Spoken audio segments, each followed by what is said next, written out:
como é que como iniciou a história da Kay no esporte? Olha, meu pai sempre foi jogador de futebol, né? Sim. Inclusive, seu fã, se puder mandar um beijo aí pra ele. Como é que é o nome do Flávio. seu pai? Flávio. Flávio. Flávio. Lá de Bauru. Flávio. Manuel Flávio, pronto. Flávio. Manuel Flávio? Isso. Flávio, obrigado. Ele te ama. Eu também te amo, Flávio. Enfim, aí meu pai sempre foi jogador de futebol, ele sempre tentou chegar lá no profissional. Sim. Então, essa vida toda de categoria de base ele viveu, ele saiu de casa, ele já sabia como é que era, né? Então, e aí, em 2010, quando eu tinha 10 anos, eu comecei pra esse lado do futebol. Eu amava jogar futebol, inclusive, tô aqui te chamando pra gente fazer uma partidinha que eu realmente jogo. E, enfim, e aí eu fiquei um ano jogando. No você mandou bem lá no Foi, futebol. a gente Você brincou às vezes lá, eu ia com a mão, assim, mas aí, enfim. E eu joguei um ano de futebol e em 2011, passou um ano mais ou menos, a minha irmã mais velha já jogava vôlei profissional, a Casey.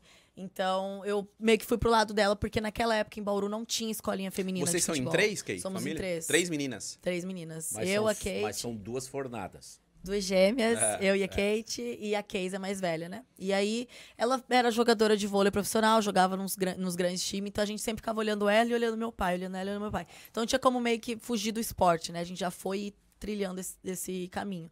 E aí eu lembro que em 2011 a gente foi pro vôlei. E aí meu pai falou, olha, se vocês quiserem mesmo ser jogador, vocês vão ter que sair de casa, porque, cara, é a vida. Essa é a real. Essa é a real. E eu e a minha irmã falamos, vamos. Então em 2014 foi o primeiro ano que a gente saiu de casa, o primeiro time que contratou a gente foi o time de Araraquara, depois de ter reprovado em 10 peneiras, eu acho.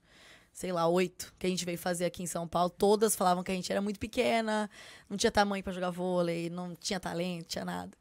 E a gente, cara... Todo mundo escuta isso. Todo mundo, velho. Todo mundo relacionado ao esporte, né, cara? Em algum momento. Não. Em todas as áreas. Ah, em todas Sim. as áreas, né? Sim, claro. Ouve, você não tá... Sempre tem um avaliador que erra. Assim porque eu como tem os tive que também acertam. alguém que falou, mano, não vai mas que é é marca isso, dele. Mas tem que ter, porque se for tudo sim, cara, alguma coisa tá errada, entendeu?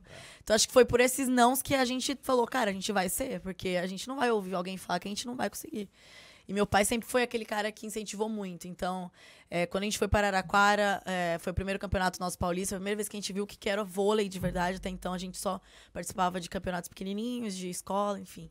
E aí foi onde a gente começou a se apaixonar. E, cara, estamos até hoje. Hoje fazem 13 anos que eu jogo vôlei, muito tempo. Profissional, 3 anos. Então, é muito recente tudo que está acontecendo na minha vida, na vida das minhas irmãs. E foi por aí. Então, a gente começou bem novinha. Fomos o primeiro ano que saímos de casa em 2014, Araraquara, e daí em seguinte foram os outros times.